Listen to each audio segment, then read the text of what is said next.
Welcome back. Well, yes, indeed, there are several comments even over the weekend, building up to today.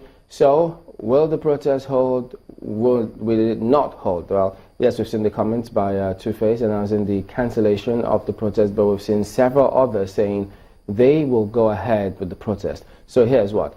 You can send us an email. You can see our email address there. And then you could also join the conversation using hashtag #TheProtest. So send us images wherever you are, what's going on where you are, any such gathering about anything. We also would like to know. In the meantime, let's go over to Abuja and start the conversation about the protest. Mark.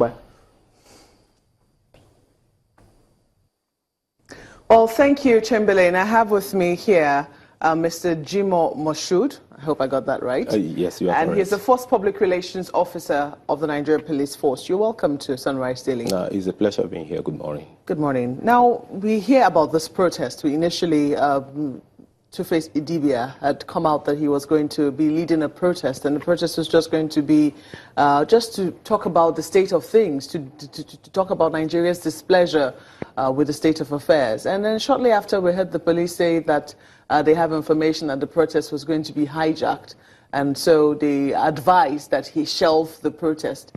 But people say that the Nigerian police has the duty to provide protection for this sort of protest, because Nigerians have a right to protest.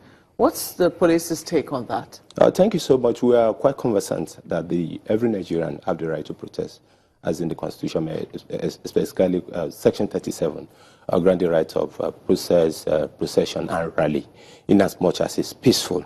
But we shouldn't use this to obstruct the public highway or disturb the peace of every Nigerian, because outside those who are protesting, there are millions of others that are not involved in the protest. So individual or group shouldn't use their personal interest for whatsoever reason they want to send across as a message to disturb the public peace. And that is why when the statement was hinged on the fact that there are other groups, opposing groups to the protest, that wanted to come out the same day and time of the protest, and this will lead to clash. And if there's clash, there may be attendance loss of life, and we won't watch and allow that to happen. Our first responsibility in the Police Act is to ensure that we protect life and property, and part of it is called prevention of crime. And we should take every proactive step to ensure that people are safe. So in that wise, the Inspector General of Police, IGP Ibrahim Utum Idris, caused a statement to be issued advising them, both the Two-Face DBI group, under the One Voice, whatever they call it, for them to be heard, to shelve the protest in the interest of peace and security. And so also the other opposing group too, were equally has to shelve their counter-protest in favor of peace and security of the nation. And that advice was heeded. And by and large, we have not placed any ban on anybody protesting, but in as much as it conforms with the dictate of the law.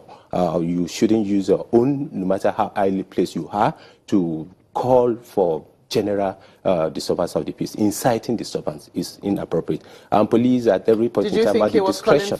Just a moment. Do you think he was calling for inciting disturbance? No. What I'm trying to say is that nobody have the right to do so, calling for or inciting public. But in case of the Two-Face Idibia, is calling out for people to come and protest. Because even if you look at the Constitution itself, this section 37 that's talking about, it doesn't tell us that you can block the highway, you can block the bridges.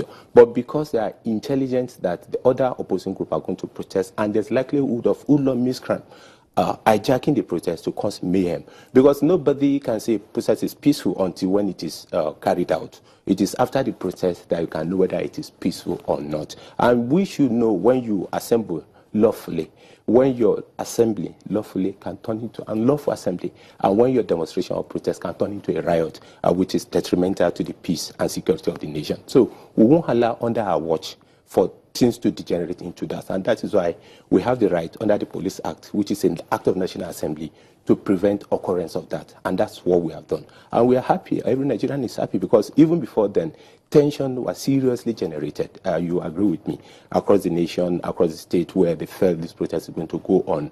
People are panicking. And I want to use this opportunity to equally tell Nigerians. Panicking over a protest? Yes, people can panic. I mean, the protests that happen on a daily basis. No, it depends. People protest almost on a daily basis in Abuja. What is causing the panic over this particular protest? The bring back our guests you agree with me, I've been protesting in Abuja, and there's no any problem. But what we are saying is that, a musician, I'm talking about Two-Face, but musicians generally are people that have followers.